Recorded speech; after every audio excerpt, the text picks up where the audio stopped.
everybody talk about it, tweeting his legacy, his legacy, his legacy. Let the man finish the series. Why all of a sudden, why are we concerned about his legacy? On today's Wind Up Wednesday edition of the Odd Coaches Podcast, Dr. Adams and Coach Francis recap NBA Finals, provide off-season NBA news, as well as discuss the WNBA Weekend Review. Welcome to today's show. Dr. Keith Adams is the president of the CKA Save Project, a nonprofit organization designed to assist student athletes and the people who work with them through educational and professional development. He is a career academic and athletic leader with close to 30 years of experience on the high school and college levels. He has won numerous championships and epitomizes professionalism. Coach Mike Franchise Francis is one of the most successful football and basketball coaches in the state of Maryland. He too is a career academic and athletic leader with close to 30 years of experience on the high school and college level and is self-admittedly a little rough around the edges. Both men have mentored countless student athletes, teachers, and coaches using their unique methods and approaches to leadership. Both men also share a unique and special friendship that was cultivated often through their unique perspective of life and leadership. Dr. Adams through his extensive educational background and Coach Francis through his life experiences. Can these two men share a podcast without driving each other crazy? Welcome to the Odd Coaches Podcast. Greetings and salutations and welcome to the Odd Coaches Podcast. I am your host, Dr. Keith Adams, and with me today is my tag team partner, the Trish Stratus to my Mickey James of the WWE, the icon, the showstopper, the main event, and the reason why we are here, Coach Mike Francis. And Coach, as I have said throughout the WNBA season, we're going to do women's tag teams, and I picked that one-time partnership because Mickey James is a country singer, and I'm in West Virginia. It's beautiful out here. And how are you, man? What's going on? I'm doing well. How you doing? So segment one, a series doesn't start until the home team loses, and we got a series. Boston got first blood as Dusty and Tully had a match in 85. But can they do that three more times, Mike? What do you think, sir? Man, when Golden State jumped out to that lead, I thought to myself, like, man, Golden State's not going to be able to shoot the ball like this for 4 straight games in order to make it happen. You know what I mean? Like, and then all of a sudden they came back and then they jumped up again and they came back and then Boston just like, boom, blew them out the water. And I'm thinking to myself, like, whoa, wait a minute. Now, can Boston sustain this for 4 games? But the way they play defense and the way, I think they got too many weapons for Golden State. I really do. So, wow. I do. I think they do. If they continue to play like they did, because you got guys like, Weston didn't play the whole game. I had a tweet. I was like, did Marcus Smart get hurt? Because I hadn't seen him in so long. Then he came back and he knocked down 2 threes. I'm like, whoa. So if he making shots, Brown doing his thing, that's the one that killed him to me, the 25. I think they worry so much about Tatum that Brown was able to get off. And the first thing Tatum said is he watched nothing but videos of how they double team and ran at Luka. So they were prepared. And they ISO'd him at the top in the middle of the floor. So wherever the trap came from, he could move the ball, which was definitely good. So Golden State's going to have to come up with some other kind of way of trying to run him off the ball or double him off the ball. Well, a couple of quick notes. One, Golden State gave up 40 in the fourth quarter, and I can't see that happening again. So that's I look at that as kind of an isolated thing. 2, there was one thing Coach Adams, talked about a lot, and I said, don't ever let secondary be primary. Al Horford scored 16 over his regular season average, and Derek White scored 7 over his regular season average. So secondary became primary. And then Clay underperformed in game 1. Big time. Clay underperformed. So you had to depend on Otto. And if you have to depend on Otto, you get whatever you get. Yeah. So I'm very excited about the series. I still have Golden State in 6. I'm not changing off that. But a lot of people prior to the series had mentioned Boston in terms of their ability to defend. But hey, I'm just I'm going to stay with Golden State in 6. And I think last week you had Golden State in 7. Are you making a change, sir, now that we've seen them play? And you can do that on the show. I mean, who cares? We're us. Yeah, but I just I had Golden State in 7 for the experience and because they've been there before. But Clay looked like he's never been there before. I've never, you know what I mean? Honestly, Yeah. but see, the one thing that Clay hasn't done, and we talk about the recovery, the injury, things like that. But this is the first time they've gone to the finals, and he had to be like number 2. Mm-hmm. Before, he was a complimentary guy. Okay, let's 3, double. Because you had Durant and whatever. Yeah. Right. Mm-hmm. So if you running 2 people at Durant, or you playing your defense to take out Durant, you leaving Clay by himself and like, all right, you beat us, and he did it. But now he that number 2. He's part of the scout. He's moved up in the scout. Was it too much pressure? Was he not used to it? Was he inside his own head? All those things is what come to mind to me. All right, strictly for entertainment purposes only. Vegas has Golden State as the series betting favorite and Steph Curry as the finals favorite, followed by Jason Tatum at 2nd, Jaylen Brown 3rd, Klay Thompson 4th, Draymond Green 5th in terms of if you are making those bets. Last thing in this, if Golden State does win, does it change Curry's legacy and impact? Does it put him higher up in your eyes, or he's already one of the greats, but let's slow down? What do you think, sir? Why are we even having this discussion? Does it matter? I see everybody talking about this. Week. Everybody, that's what I'm saying. Everybody talk about it, tweeting his legacy, his legacy, his legacy. Let the man finish the series. Why all of a sudden, why are we concerned about his legacy? First of all, what greater legacy is there to be there 6 out of the last 8 years, other than what LeBron did? Like, we should, that ends it. That should end the conversation. Win, lose, or draw. 6 out of 8. Like, stop making excuses. Y'all looking into it too much. 6 out of 8 mean the man can ball. All right. I think that's a good way to end the segment, and we'll be right back on the Coaches Podcast. Why should student athletes use the CKA SAVE Project academic and athletic consulting services? Over the past 15 to 20 years, colleges, universities, professional sports teams, business organizations, and others have increased their use of consulting services to improve their decision-making processes and results. Over the same time, the athletic and academic landscape has changed for high school and college student athletes as the NCAA has raised initial academic eligibility requirements for student athletes while decreasing the number of transfer restrictions. Former college student athletes have noted that they were academic and athletically unprepared for the rigors of college. Let the CKA SAVE Project's close to 30 years of academic and athletic experience help guide student athletes to increase success as we work to help student athletes achieve the goal of obtaining a college degree. For more information, contact Dr. Keith Adams by email at cka@ckasaveproject.org. Welcome back to the Coaches Podcast in segment 2. We're going to ask Mike what he would do.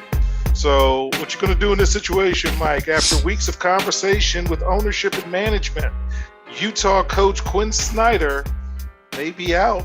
They might find a mutual parting of the ways, but Quinn Snyder's done very well from him, and he's one of the most winningest coaches in the last 8 seasons. Do you keep him, or do you move on if you're Utah, sir? Because somebody's going to pick him up.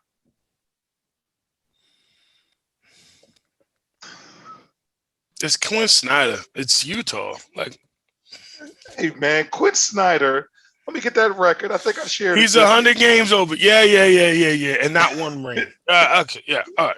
Win a championship or something. Get to the conference finals. Like, let's do something to worry about it. Like, what more do Utah want? They're not going to bring in players that are really, really, really like athletic enough to get you over the top. It's not that kind of organization. They don't want that.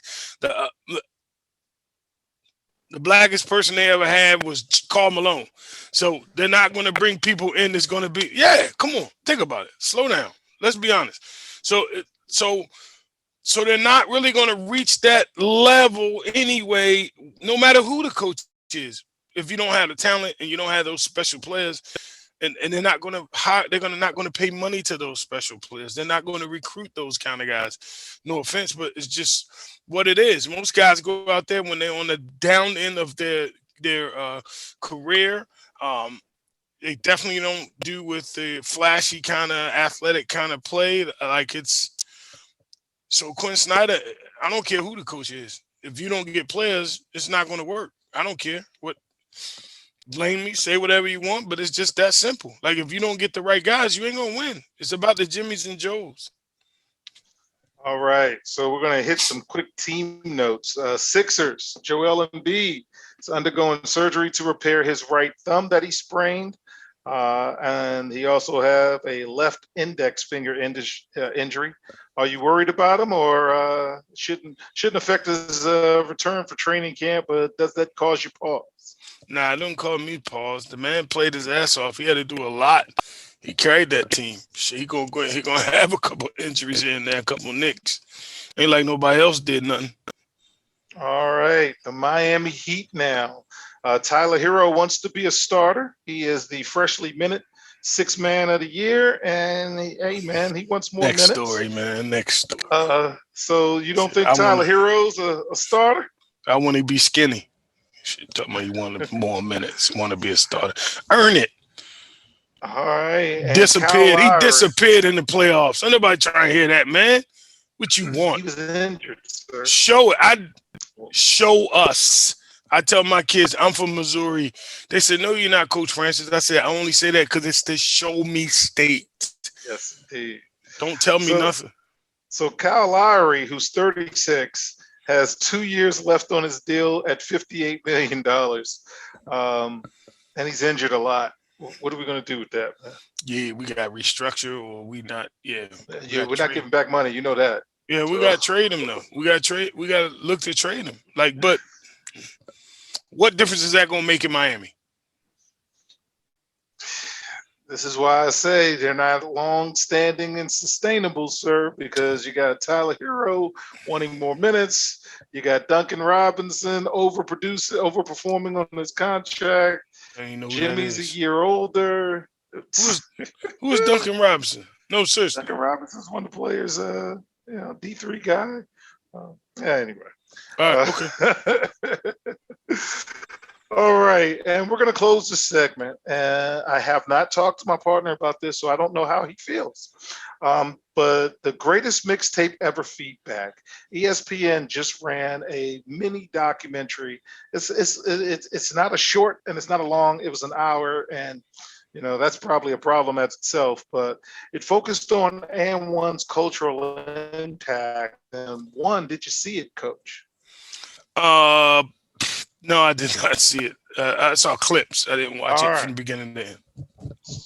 So that's okay, because I'm going to throw out some quick things because you lived it. So you didn't have to see the documentary to know. You were coaching in the midst of all of this. Mm-hmm. I thought the AND1 shoe itself was a piece of trash and an injury waiting to happen. Any thoughts on the AND1 shoe? Do you remember the shoe? Because I remember the shoe, and it was an ankle injury away from you not playing anymore if you wore that shoe. Any thoughts on that? I remember the shoe. Don't wear them damn shoes, man. I never wore one. I never wore AND1s. I like the T-shirts, though. The T-shirts. I like the socks. The socks was good. So... a couple of thoughts I have. One, the players involved weren't properly paid because they weren't properly educated, and a lot of those guys couldn't play organized ball for whatever reason. And although that was great and entertaining, the best AND1 player they had, Rafer Alston, Skip to Malou, came to the league, and he was a decent marginal player on multiple teams. So even the best of the best, once you got to the organization, you all conformed, and two, it's a great example again of the exploitation of student athletes that bother me to my core.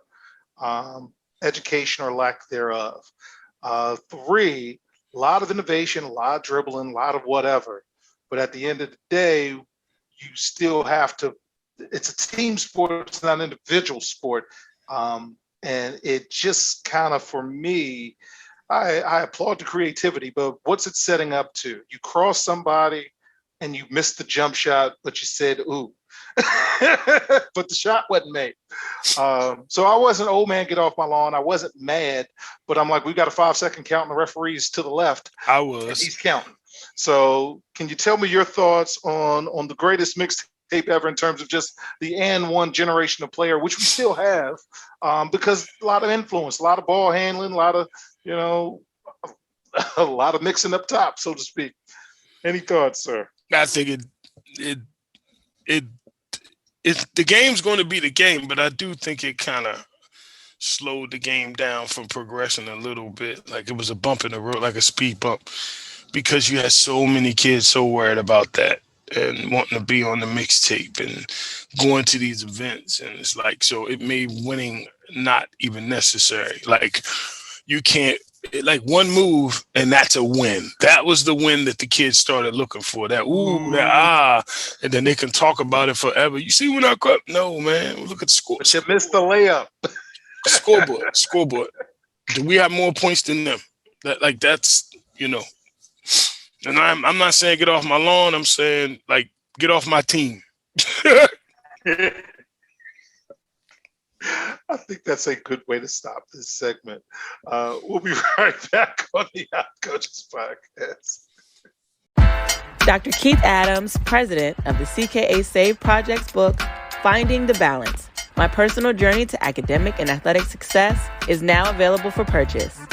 The book serves as both a memoir of Dr. Adams' 30-year academic and athletic career, as well as an instructional guide to assist student-athletes, parents, coaches, teachers, and administrators navigate through the challenges of finding a better balance between academic and athletic success. The book includes numerous personal stories and anecdotes from Dr. Adams, along with numerous former players and colleagues, including former George Mason standout Follering Campbell. You can order your copy at www.ckasaveproject.org. From the main page, simply click CKA Save Project Services and order the Find the Balance book. For more information, contact Dr. Keith Adams by email at cka@ckasaveproject.org. Welcome back to the Odd Coaches Podcast. In segment 3, it's the WNBA Week in Review, and as predicted, there are changes in the OCP Top 5. My partner called it. So I have the Aces at 1, Connecticut Sun at 2, Chicago Sky at 3. Mike called that. The Mystics dropped to 4, and the Atlanta Dream were 5. But man, they're playing better. And the Seattle Storm and the Dallas Wings are on the outside looking in. Did you get a chance to check any games out this week, Coach? Yeah, I did see the Sky. You called that one, buddy. You called that one last week. I like the way they play. I just like the way they play, man. I really do. All right, games of the week this week. On Friday, we have Seattle versus Dallas. Saturday, Las Vegas versus Los Angeles. And Sunday, Phoenix versus Washington. And Phoenix better get a win. Quick update on Brittany Griner, which is the reason why Phoenix aren't getting a lot of wins. She can't play with her colleagues, but she's been able to write and correspond by email and letter with several folks. Of course, it's not easy. Emails are printed out and delivered sporadically, but it is good to know that she is getting the feedback that she has missed and she's thought about. And I hope that, gives her some comfort, because this is real and this is not going to be resolved quickly, in my opinion. Any thoughts about that, sir? I just hope we can get to a resolution as soon as possible with Brittany Griner. Yeah. So now putting your coaching hat on, Mike, has Las Vegas hit the wall? They're leading the WNBA, but guards Jackie Young and Chelsea Gray are now out with injuries. Coach Becky Hammond said they didn't have a medical update. Young is the number 1 draft pick from 2019 out of Notre Dame, and she's been an early MVP candidate. But again, Becky Hammonds has probably brought in a little NBA conditioning, NBA something. Many of those players play overseas. Is it like catching up with them? What do you think, sir? Nah, I mean, it says she got hurt driving to the basket. That could happen anywhere or anytime. If you roll your ankle driving the basket, that's just about to happen. And then the other girl got hit in the face. Yeah. Like that kind of stuff happens when you playing hard. I think that if accused of anything, maybe Becky's pushing them to play harder, which is not a bad thing. It's not a bad thing.